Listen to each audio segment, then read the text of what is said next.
Hi friends, ఎలా ఉన్నారు? ఈ వీడియోలో మనం ఫిష్ ఫ్రై ఎలా చేయాలో చూద్దాం. ముందుగా మనం చేపలను తీసుకొని ఇలా క్లీన్ చేసుకోవాలి. ఇవైతే బంగిడీలు.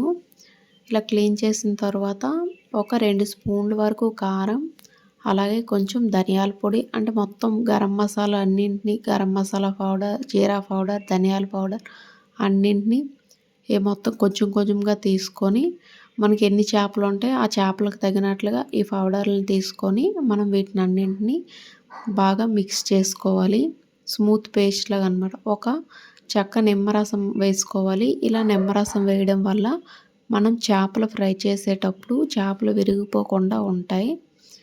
ఇలా వేసిన తర్వాత వీటిని అన్నింటినీ కలిపి పేస్ట్లా తయారు చేసుకోవాలి. మనకి సీ ఫుడ్ ఎప్పుడైనా వేగంగా కుక్ అయిపోతుంది. ఇలా పేస్ట్లా చేసిన తర్వాత చేపలన్నింటికి మనం ఈ పేస్ట్ని అప్లై చేసుకోవాలి. ఇలా అప్లై చేసిన తర్వాత వీటిని హాఫ్ అన్ అవర్ వరకు సైడ్కి ఉంచేయాలి.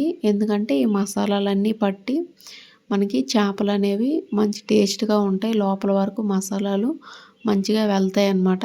ఇలా మనం కత్తితో ఇలా ఘాట్లు పెట్టుకోవాలి. అప్పుడే మనకి మసాలాలు లోపల వరకు వెళ్తాయి.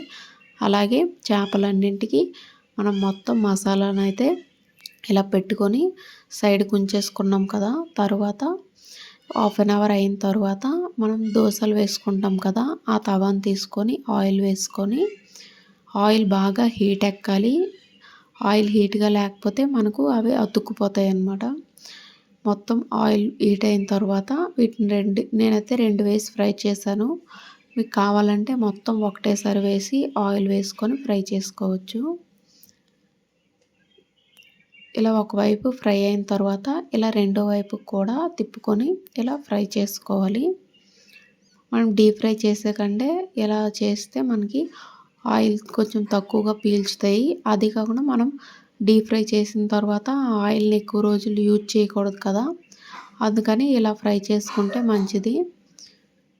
నేను మొత్తం చేపలన్నింటిని అయితే ఇలా ఫ్రై చేస్తాను. చేపలు అయితే చాలా టేస్టీగా ఉన్నాయి. ఇదిగోండి, ఫైనల్గా అయితే ఇలా ఫ్రై అయిపోయి, ఇలా ఫ్రై అయిన తర్వాత ఆనియన్స్ కట్ చేసుకొని నిమ్మరసం పిండేసి తింటే చాలా బాగుంటాయి. ఈ వీడియో కనుక మీకు నచ్చినట్లయితే లైక్ చేయండి, షేర్ చేయండి.